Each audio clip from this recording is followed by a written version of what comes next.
Полковник Светлозар Асенов провежда мероприятия по оперативната съвместимост на техниката и въоръжението с страните членки на НАТО. Реорганизира частите в авиационни бази и съединенията в корпуси. Възстановява ресурса и изправността на авиационната техника.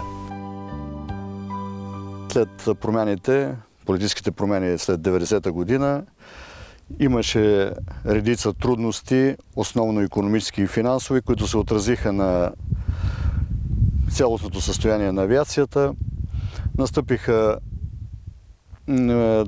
Започнаха едни процеси на увеличаване на броя на неизправността на авиационната техника, а всичко това доведе до решаване на важни задачи по отношение на инженерно-авиационното осигуряване, които бяха свързани с възстановяване изправността на авиационната техника, запазване на личния състав, инженерно-техническия състав в авиационните бази, реорганизация на организационно-щатните структури.